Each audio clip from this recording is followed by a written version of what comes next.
안녕하십니까, 권자입니다. 오늘은 모니터 얘기를 해보려고 합니다. 제가 예전에 에피소드 92에서 LG 일체형 PC 27V750에 관해서 리뷰를 한 적이 있었죠. 그런데 그 일체형 PC로는 도저히 프리미어 편집을 감당을 할 수가 없어서 새 컴퓨터를 장만했고, 그 컴퓨터에 대해서도 에피소드 93에서 또 리뷰를 한 적이 있었습니다. 그러고 나니까 아무래도 또 모니터에 대한 욕망이 생겨나는 겁니다. 그래서 모니터를 한번 구매를 해보기로 작정을 했습니다.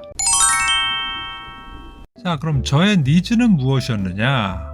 목적이 뚜렷했죠. 저는 게임은 하지 않습니다. 단지 영상 편집과 OTT 감상을 목표로 했죠. 자, 그럼 이렇게 비디오 편집과 OTT 감상을 위해서 필요한 요소들은 뭐가 있을까? 먼저 해상도는요, 저는 무조건 4K를 생각을 했었습니다. 왜냐하면 제가 잡스런 리뷰를 4K 영상으로 만들고 있고, OTT도 가장 고가 요금제를 쓰고 있기 때문에 4K까지 지원이 가능하니까 굳이 해상도를 낮춰서 볼 일이 없죠. 그래서 4K 해상도를 감상할 수 있는 모니터가 필요했다 라는 것이고요. 두 번째로 사이즈는 기존에 사용하던 모니터 사이즈가 27인치였거든요. 그런데 그게 항상 조금 아쉽다, 좀 더 넓었으면 좋겠다 라는 생각이 들어서 이번에는 무조건 32인치로 가기로 했습니다. 그리고 패널 문제가 있는데요. 모니터의 패널에 대해서 이런저런 말들이 많죠. 모니터 패널의 종류는 커다랗게 세 종류가 있다고 하죠. VA 패널, IPS 패널, 그리고 TN 패널이 있는데 이 각자의 특성이 다 다르다고 합니다. 저는 잘 모르니까 이거 뭘 골라야 되지? 좀 머리가 아팠었죠. 그런데 찾아보다 보니 이런 이미지를 발견을 하게 됐어요. 자, 보세요. VA 패널과 IPS 패널과 TN 패널, 위에 상단에 보시면 컬러가 나와 있는데 어느 게 가장 또렷하고 멀쩡해 보이나요? 당연히 IPS가 제일 좋아 보이죠? 그 다음에는 VA 패널, 그 다음에 TN 패널이 좀 어둡고 색도 좀 칙칙해 보이는 것이 영 아니죠. 그런데다가 그 바로 밑에 보시면은 Viewed from above,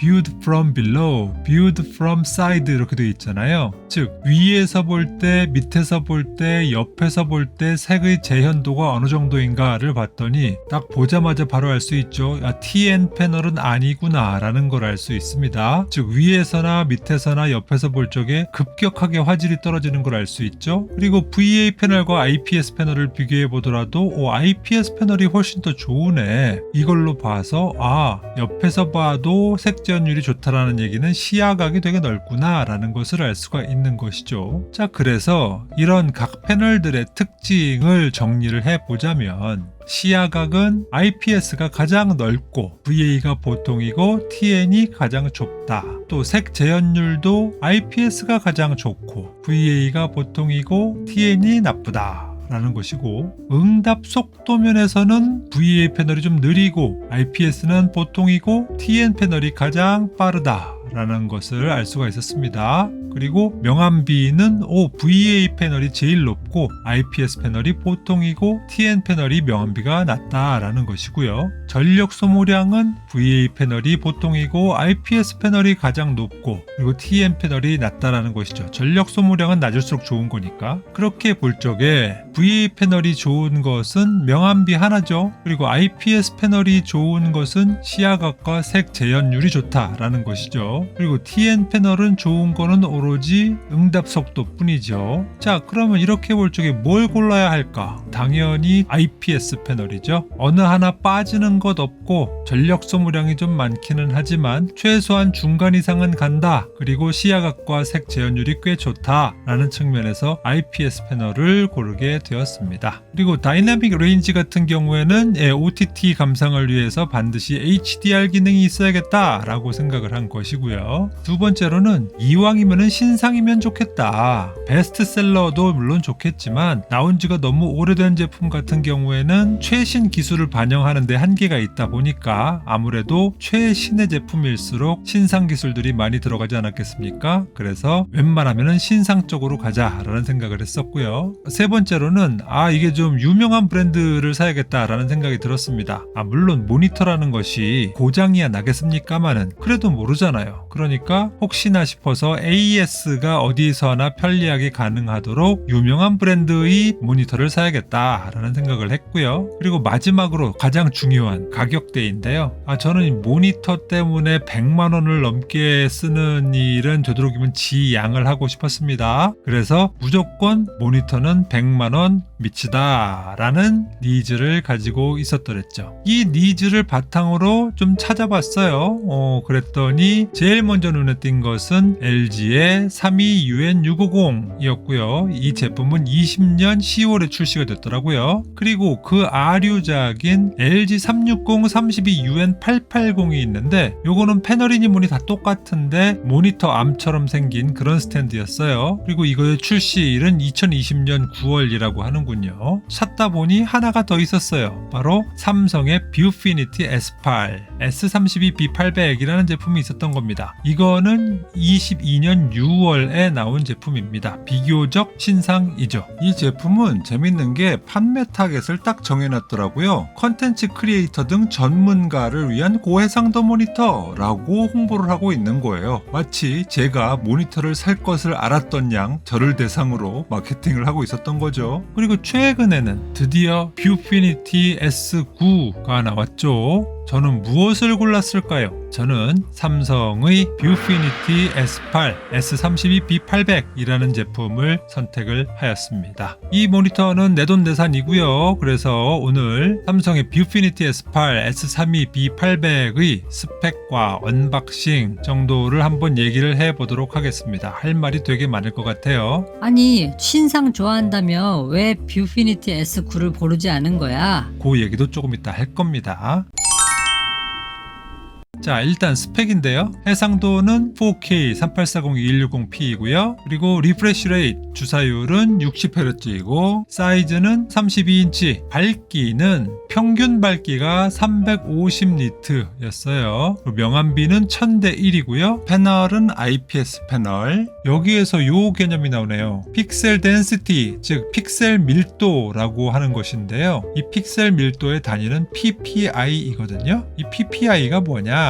이렇게 모니터에 화면이 있다고 칩시다. 그러면 보통 우리가 인치수를 얘기를 할 적에는 이렇게 대각선 길이를 가지고 우리가 인치라고 하잖아요. 즉 이 빨간 선의 길이가 32인치면 32인치 모니터, 27인치면 27인치 모니터라고 하는 거잖아요. 근데 여기에는 지금 이 화면 한가득 아주 미세한 픽셀들이 다닥다닥다닥 들어있을 거란 말이죠. 이 빨간 대각선 가운데서 1인치를 톡 잘라본다고요? 그렇게 되면은 1인치 안에는 각각의 픽셀들이 초로록 줄을 서 있겠죠. 요 1인치를 따라서 이 1인치 상에 들어있는 픽셀의 개수가 바로 PPI, Pixels per Inch라는 개념입니다. 이 개념이 왜 나왔을까? PPI가 높은, 즉 1인치 안에 픽셀이 많이 들어있는 모니터라면 화면이 훨씬 더 고화질이겠죠. 화면이 곱겠죠. 반면에 PPI가 떨어진다면 그럼 어떻게 될까요? 픽셀이 되게 커진다는 얘기가 되는 거니까 아무래도 개별 픽셀들이 눈에 띄고 화질이 되게 거칠게 보이겠죠. 그런 측면에서 PPI는 높을수록 좋다 라고 말씀을 드릴 수가 있습니다. 그런데 정말로 높을수록 좋냐? 그러면은 PPI가 뭐 10,000 PPI, 100,000 PPI면 정말 좋은 거냐? 당연히 100,000 PPI는 10,000 PPI보단 더 좋은 건데요. 사실상은 의미가 없죠. 왜? 아무리 PPI가 높아도 사람 눈이 그 좋은 것과 덜 좋은 것을 구별을 못하면 의미가 없잖아요. 시청거리를 50에서 60cm 정도에서 인접 픽셀이 구분되지 않을 정도로 선명하다고 느끼는 PPI는 185 PPI라고 합니다. 이 얘기는 시청거리가 50에서 60cm 정도 떨어져서 바라보게 되면 200 PPI나 2만 PPI나 사람 눈에는 똑같이 보인다는 겁니다. 굳이 2만 PPI일 필요가 없다라는 얘기가 되는 거죠. 그러면 과연 S8의 PPI는 어떻게 될까? 140 PPI입니다. 근데 이제 저는 이제 걸리는 게 있죠. 50에서 60cm 정도인데 185 PPI 이상은 돼야 된다라고 했는데 S8은 140 PPI밖에 안 된다고? 그러면 이거 문제 있는 것 아니냐? 라고 생각하실 수가 있잖아요. 근데 여기서 필요한 건 산수죠. 60cm 정도 떨어져 있을 적에 185 PPI라고 했잖아요. 근데 실제로 제가 모니터를 쓰는 거리를 살펴보니까 45cm 정도 정도 되더라고요. 자, 그러면 60cm 정도 떨어졌을 적에 185ppi가 적당하다라고 한다면 45cm가 떨어졌을 적에는 몇 ppi가 적당한가? 그 결과는 바로 138pp이였던 겁니다. 즉, 그 얘기는 PPI가 138만 넘으면 인간의 눈은 개별 픽셀을 구분해낼 수 없다. 그래서 아주 곱게 느낀다 라는 것이죠. 그런데 S8의 PPI는 140ppi였다라는 점에서 간신히 그 기준을 넘었던 거죠. 그러면 저는 만족인 겁니다. HDR 기능이 베사 디스플레이 HDR 600 인증을 받았죠. 여기서 말하는 600이라는 수치는 피크 밝기를 말하는 겁니다. 즉 HDR이 활성화가 되었을 적에 600니트까지 밝기를 낼 수가 있다라는 얘기가 되는 겁니다. 근데 뭐 들리는 얘기로는 그 제대로 HDR을 즐기기 위해서는 최소 밝기가 1000니트 이상은 돼야 된다라고 하더라고요. 그래서 HDR 인증은 디스플레이 HDR 1000 미만 잡이다 라는 얘기가 있더라고요. 뭐 그런가 보죠. 전 잘 모르니까. 뭐 그래도 뭐 아쉬움은 좀 있더라도 없는 것보단 낫지 않겠습니까? 어쨌든 인증을 받았으니까 그만큼의 값어치는 할 거다라는 생각을 가지고 있습니다. 다음은 로컬 디밍인데요. 이 로컬 디밍이라고 하는 것은 검은색의 레벨을 더 낮춰줘가지고 명암비를 조금이라도 더 좋게 만드는 기술인데 이것을 그 각각의 화면에 따라서 디밍 존을 만들어서 그 부분을 특히나 더 어둡게 조정을 해주는 기능을 말하는 것이거든요. 근데 이 로컬 디밍 기능이 뷰피니티 S8에도 들어갑니다. 32인치 모니터의 경우에는 그 존이 6개이고요. 27인치의 경우에는 존이 4개라고 하더라고요. 그 다음에 컬러 가맛, 색 영역의 경우에는 DCI P3 98%까지 구현이 가능하다고 해요. 그리고 이제 반사율인데요. 매트 디스플레이라고 홍보를 하더라고요. 안티글레어 코팅이 돼 있어요. 근데 요것은 UL 글레어 프리 인증을 받았다고 합니다. 진짜 받았어? 뻥 아냐? 설마 삼성전자가 뻥을 쳤겠습니까? 그래도 몰라서 제가 UL 솔루션의 홈페이지에 가봤습니다. 그랬더니 이런 내용이 보이죠. TVs, Monitors and Displays 해가지고 글레어 프리, 리플렉션 글레어, 반사율, UGR 10 언더다. 이 UGR이라고 하는 것은요, Unified Glare Rating인데요. UL에서 독자적으로 만든 평가 기준인 것 같아요. 이런 기준을 다 만족을 한 것이라고 합니다. 그리고 그 인증 기간도 21년 12월 28일부터 2024년 12월 31일까지 유효하다고 해요. 그런데 여기에 지금 S32 B800이 들어있는지는 어떻게 알아? 바로 밑에 Applicable to 해가지고 쭉 모델명이 나와 있죠. 여기 보시면 여기요. S32 B800 PX 땡 뭐 이렇게 나와 있죠. 그래서 바로 뷰피니티 S8 32인치 모델이 UL 인증을 받았다라는 것입니다. 확인을 하셨죠? 3D는 안 되고요. OS도 없는 그냥 모니터입니다. 스마트 펑션도 당연히 없는 그냥 모니터입니다. 그리고 HDMI는 HDMI 인 포트가 하나가 있는데요. 2.0 버전이고요. 그럼 디스플레이 포트는 어떠냐? 1.4 버전의 디스플레이 인 포트가 하나 있습니다. 자, 그럼 이제 갈등을 하게 되죠. 만약에 내가 HDMI 케이블도 있고 DP 케이블도 있다라고 한다면 PC에는 HDMI로 연결을 하는 게 좋을까요? 아니면 DP 케이블로 연결을 하는 게 좋을까요? 요거 보실래요? DP 1.4 버전과 HDMI 2.0 버전을 비교를 해봤거든요. 얼핏 보면 DP 1.4 버전이 훨씬 더 스펙이 좋은 것 같은데요. 사실 실상은 안 그래요. 왜냐하면 디스플레이 포트는 HDMI 포트보다 대역폭이나 최대 허용 범위가 더 넓어지는 것이지 그 퀄리티 자체를 통제를 하는 것이 아니거든요. 그래서 디스플레이 포트를 효과적으로 쓰려면 그 소스의 퀄리티가 아주 좋아야 되는데 사실 우리가 사용하는 그 소스들은 다 고만고만하더란 얘기죠. 그 대역폭을 다 쓸 수가 없기 때문에 사실상 큰 차이가 없게 되는 것이죠. 그래서 실제로는 디스플레이 포트를 쓰든 아니면 HDMI 포트를 쓰든 다 거기서 거기가 아닌가 싶은 생각이 들어요. 다만 굳이 하나 더 좋은 점이 있다면은 여기 4K에서 컬러를 DP는 10비트를 쓸 수가 있는데 HDMI는 8비트밖에 쓰지 못한다라는 측면에서는 DP가 조금 더 유리한 측면은 있겠다. 즉 좀 더 다양하고 풍부한 색상을 얻을 수는 있겠다라는 측면에서 만약에 둘 중에 하나를 골라야 한다면 DP 포트를 쓰는 게 조금이나마 유리하지 않을까 싶은 생각이 드네요. 다음에 USB 포트의 유무인데요. 타입C 포트가 하나 있습니다. 아니, 모니터에 USB? 타입C 포트는 왜 있는 건데? 이게 바로 다음에 나오는 USB 허브 펑션에 관한 얘기입니다. 여기 뷰피니티 S8에는 난데없이 USB-A 타입 3.0 포트가 3개나 들어있어요. 모니터에 USB-A 타입 3.0 포트가 3개가 있을 이유가 전혀 없잖아요. 이게 왜 있는 거냐? PC와 뷰피니티 S8의 USB-C 포트를 연결을 하면 이 타입 A 3.0 포트 3개가 마치 PC에 연결이 된 USB 포트처럼 작용한다는 점에서 일종의 USB 허브 펑션을 제공을 한다라는 거예요. 자, 다음에 스피커는 없습니다.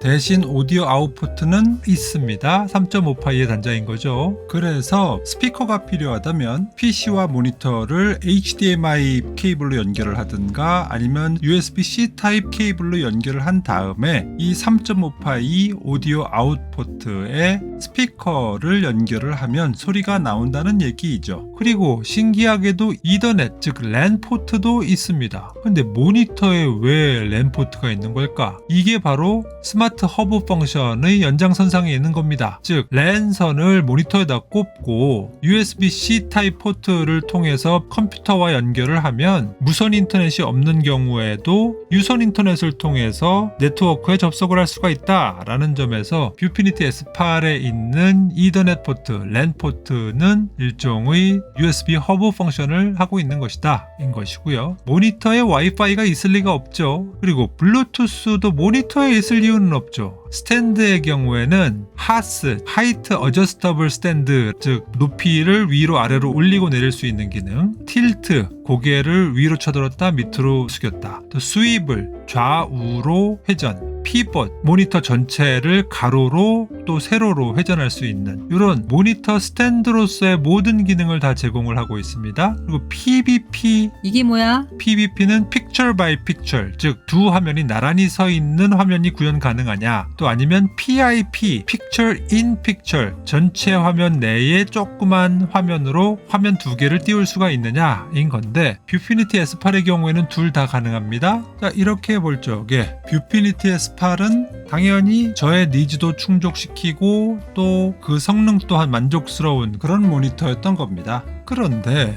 최근에 뷰피니티 S9 신상이 나왔다는 말이에요. 야, 신상을 사지 왜 나온 지 1년 가까이 되는 모델을 샀니? 라고 하신다면 다 이유가 있습니다. 볼까요? 역시 스펙을 좀 비교를 해봅시다. 해상도는 S9는 5K예요.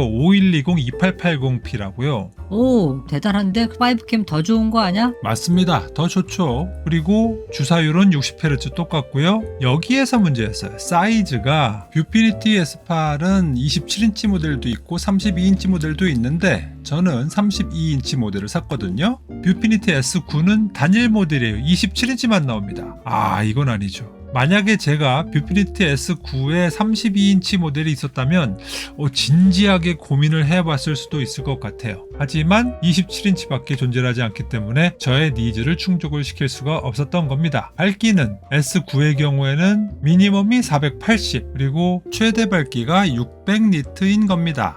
S9가 전반적으로 많이 밝죠. 그래서 요건 조금 부럽네 라는 생각도 들었어요. 명암비는 똑같이 1000대1입니다. 패널도 IPS로 똑같고요. 뷰피니티 S9의 PPI는 218ppi입니다. 그럼 게임 끝이죠. 당연히 S9가 나은 겁니다. 다음에 HDR 여부인데요. 뷰피니티 S9도 마찬가지로 디스플레이 HDR 600 인증을 받았습니다. 로컬 디밍과 관련돼서는 S9의 스펙 정보에는 아무 표시가 없더라고요. 그래서 설마 적용이 됐는데 표시가 안 된 건가 싶은 생각은 들지만 어쨌든 어떤 정보도 얻을 수는 없었습니다. 다음에 색경역인데요. S9는 DCI-P3 99%를 커버를 한다고 합니다. 약간 좋아진 거죠. 다음에 반사도 똑같이 매트 디스플레이고요. 안티글레어 코팅이 되어 있고 둘 다 UL 글레어 프리 인증을 받았습니다. 다음에 3D 기능은 둘 다 없고요. OS는 S8은 없는데 S9는 타이젠으로 있습니다. 이 얘기는 뭘 뜻할까요? 아하, 요거 OS가 있는 걸 보니 스마트 기능이 있겠군. 예, 맞습니다. 밑에 보시면 바로 스마트 펑션 기능이 S8에는 없지만 S9에는 있습니다. 즉 셋탑박스를 붙이지 않고도 독자적으로 넷플릭스니 아니면 유튜브니 디즈니 플러스니 뭐 이런 것들을 돌려볼 수가 있다라는 얘기인 거죠. 자, 다음에 HDMI는 S8에는 HDMI 인 포트가 하나가 있습니다. 그런데 뷰피니티 S9에는 세상에 HDMI 포트가 없어요. 이럴 수가 있나? 아니 모니터인데 HDMI 포트가 없다고? 없습니다. 대신 디스플레이 포트만 있어요. 1.4 버전에 디스플레이 인 포트가 있는데 이 포트도 미니 포트예요. 오리지널 사이즈의 포트가 아니고 미니 사이즈의 포트입니다. 그런데 또 재밌는 건 USB 같은 경우에는 뷰피니티 S8의 경우에 타입C 포트가 하나가 있다고 그랬잖아요. 근데 S9에는 썬더볼트 4 포트도 하나가 있다라는 거예요. 애플 계열 컴퓨터는 썬더볼트를 통해서 영상 신호를 입력을 할 수가 있죠. 그러니까 HDMI 포트가 없더라도 썬더볼트 4를 통해서 맥 유저들은 모니터를 쓰는데 아무 지장이 없게 되는 것이죠. 이걸 보면 뷰피니티 S9의 주 타겟이 윈도우 PC 유저가 아니라 맥 PC 유저인 것 같다는 생각도 들어요. 그럼 USB 허브 기능은 있느냐? 당연히 있죠. 썬더볼트 4에다가 노트북을 연결을 하면 나머지 타입C 포트 3개가 USB 허브처럼 쓸 수 있게 되는 것입니다. 근데 이건 좀 희한한 게 보통 우리가 USB 허브의 용도를 다른 주변 기기와의 연결 때문에 쓰는 거잖아요. 그런데 아직까지는 USB-C 타입 연결보다는 A 타입 연결이 훨씬 더 흔하지 않은가요? 그런 측면에서는 이 USB 허브 기능으로 들어있는 USB-C 타입 포트 3개는 좀 안 맞는 것 같다. 여기에 C 타입이 아니라 A 타입 포트 3개가 들어가야 되는 것이 아닌가 라는 생각이 들었습니다. 그래서 USB 허브 기능과 관련돼서는 뷰피니티 S9보다는 뷰피니티 S8이 더 나은 것 같다 라는 생각을 해봤어요. 다음에 스피커는 S8은 없었거든요. 이런 S9에는 5W짜리 스피커 2개가 들어갔네요. 물론 5W짜리니까 대단한 음장 효과라든가 음질을 기대할 수는 없겠지만 그럼에도 불구하고 PC용으로 쓰기에는 딱 좋은 정도가 아닐까 싶은 생각은 듭니다. 다음에 오디오 아웃풋은 S8에는 있는데 S9에는 안 보입니다. 없는 것 같아요. 그리고 랜 포트, 이더넷 포트도 S8에는 있지만 S9에는 안 보입니다. 대신 와이파이는 S8에는 없지만 S9에는 있습니다. 당연히 있어야겠죠. 왜? 스마트 기능이 있으니까. 즉 굳이 컴퓨터에 연결을 하지 않아도 모니터만으로 OTT나 아니면 각종 웹 서핑 같은 것들을 할 수 있으려면 당연히 독립적인 네트워크 연결이 가능해야 될 테니까 와이파이 기능이 있겠죠. 블루투스 기능도 당연히 있을 겁니다. S8에는 블루투스 기능이 없었지만 S9에는 있습니다. 4.2 버전이고요. 다음에 스탠드의 경우에 S8은 높이를 위아래로 올렸다 내렸다 할 수 있는 하스, 그리고 틸트, 끄덕끄덕, 스위블, 도리도리, 피봇, 세로로 가로로 요 기능 다 가능한데 S9의 경우에는 하스나 틸트나 피봇은 되지만 스위블, 즉 도리도리가 안 된다라는 것이죠.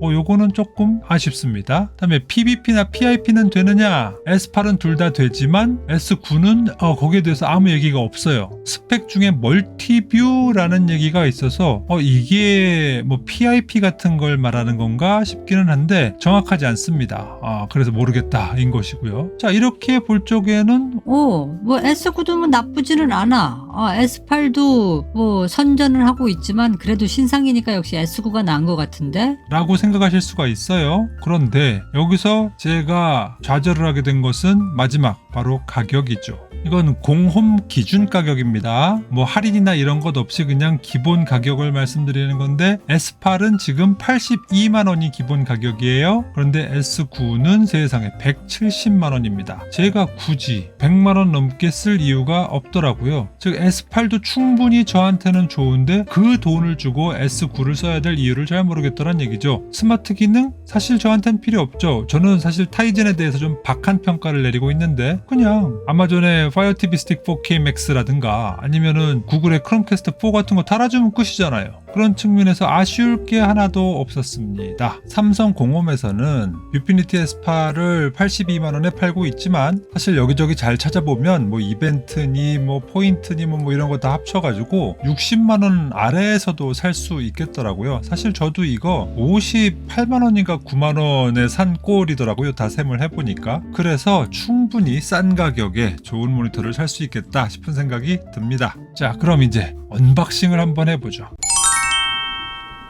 자, 이게 박스입니다. 아, 육중해 보이죠? 딱 여니까 바로 제일 먼저 보이는 것이 모니터의 패널이 보이네요. 아, 이거 제가 방향을 잘못 뜯은 거죠. 사실 보통 모니터 박스를 개봉을 하면 제일 위에는 액세서리들이 있고 그것을 다 드러내고 나면 그 밑에 모니터의 뒷판이 나오는 게 보통이거든요. 결국은 50%의 확률을 제가 맞추지를 못하고 반대로 열어버렸네요. 일단 그러면은 이렇게 모니터를 밖으로 빼두고 안에 무슨 액세서리가 들어있는지 한번 봅시다. 아, 여러모로 불편하네. 자, 일단 제일 먼저 보이는 건 스탠드죠. 그리고 그 다음에는 받침대고요. 받침대와 스탠드를 연결을 해봅시다.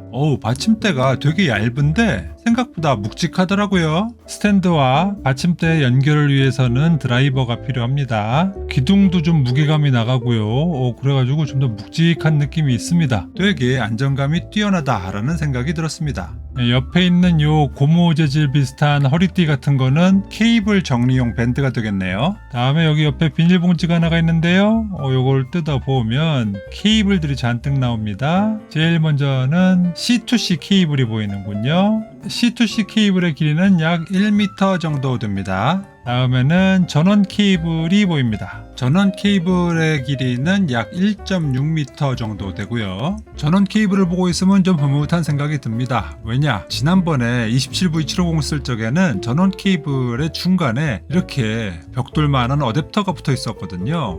그런데 여기 뷰피니티 S8에는 이런 어댑터가 없습니다. 바로 전원에 꽂았으면 됩니다. 거추장스러운 것이 없어진 거죠. 아주 기분이 좋았습니다. 다음에는 HDMI 케이블이 나오고요. HDMI 케이블은 길이가 약 1.5m입니다. 아니 근데 C2C 케이블도 있고 HDMI 케이블도 있고 전원 케이블도 있는데 없는 게 하나 있어요. 네, DP 케이블이 없습니다. 이건 별도 구매하셔야 됩니다. 아쉽죠? 이왕 주는 거 DP 케이블도 좀 넣어주시지. 다음에는 사용 설명서가 있고요. 이게 답니다. 그래서 여기 스탠드에 모니터를 맞추고 딸깍 할 때까지 이렇게 살짝 올려놓으면 아주 손쉽게 모니터 패널과 스탠드가 결합이 되는 겁니다. 모니터 스탠드 안 쓰고 모니터 암을 쓸 수도 있습니다. 모니터 암을 위해서 100x100 베사홀도 있으니까요. 스위블, 틸트, 하이트 어저스트 다 됨을 알 수가 있습니다. 피봇은 모니터가 너무 커서 높이를 가장 높이 올려도 돌리면 밑에 걸립니다. 그래서 피봇을 위해서는 어쩔 수 없이 먼저 틸트를 시켜 놓고 돌려야지만 피봇이 가능하게 됩니다. 뭐 살짝 불편하긴 하지만 전 사실 피봇 기능 안 쓰거든요. 그래서 전혀 신경이 쓰이지 않았습니다. 여기까지가 언박싱이에요. 자, 이제 외관을 보시죠. 자, 일단 32인치와 27인치의 크기는 얼마나 차이가 날까? 요거를 한번 보시죠. 왼쪽에 있는 것이 뷰피니티 S8이고요. 오른쪽에 있는 것은 제가 과거에 쓰던 27V750입니다. 생각보다 차이가 좀 있더라고요. 확실히 시야가 탁 트이는 것이 아주 마음에 들었습니다. 전면은 이렇게 생겼는데요. 베젤이 비교적 얇은 편이라서 아주 깔끔해 보입니다. 하단에 삼성 로고가 있는데 뭐 이렇게 티가 많이 안 나게 박혀 있어가지고 전 특별히 뭐 불만은 없습니다. 자, 이제 옆면인데요. 뭐 두께가 뭐 아주 얄쌍하다까지는 아니지만 뭐 무난무난한 두께라고 생각합니다. 스탠드 기둥이 약간 기울어져서 사선으로 올라간다는 게 재밌군요. 자, 이제 뒷판을 보실까요? 뭐 무난무난하고 깔끔하죠. 오른쪽에 USB 허브 기능을 하는 포트들이 보이는데요. 제일 위에는 오디오 아웃 포트가 있고요. 그리고 그 밑에는 USB A 타입 3.0 포트 3개가 나란히 있습니다. 오른쪽 아래에 켄싱턴 락홀도 보이는군요. 근데 그 뒷판 재질이 뭐 이렇게 고급지진 않아요. 그래서 좀 약간 싸구려틱한 플라스틱입니다. 위쪽에서 보는 모습은 이렇고요. 자, 아래쪽을 보시면 왼쪽에는 파워 포트가 있고요. 그리고 가운데에는 방향키와 확인 버튼이 있죠. 조금 조금은 좀 아쉽죠. 여기를 조이스틱 형태로 했으면 좀 더 편하지 않았을까 싶기는 한데 그냥 희망의 사항이죠 뭐. 그리고 오른쪽에는 각종 포트가 있는데요. 왼쪽부터 HDMI 인 포트, 다음에 디스플레이 인 포트, 다음에 USB-C 타입 포트, 그리고 랜 포트가 있습니다. 이 정도면 외관에 대해서도 특별히 할 말은 없을 것 같습니다. 이것만 해도 상당히 오늘 말을 많이 했는데 우리는 아직 기능이라든가 성능이라든가 아니면 장단점에 대해서 말도 못했죠. 다음 시간에 이어가도록 하시죠. 오늘은 이 정도로 정리를 하겠습니다. 그래서 다음 시간에는 삼성 뷰피니티 S8의 기능과 성능 그리고 장단점까지 평가를 해보도록 하겠습니다. 오늘도 정보가 유익했다, 괜찮았다, 재밌었다 라시는 분들은 구독, 좋아요, 알림 설정 부탁드리겠습니다. 저는 그럼 또 다음 시간에 찾아뵙도록 하겠습니다. 감사합니다. 누구냐 너? 강자.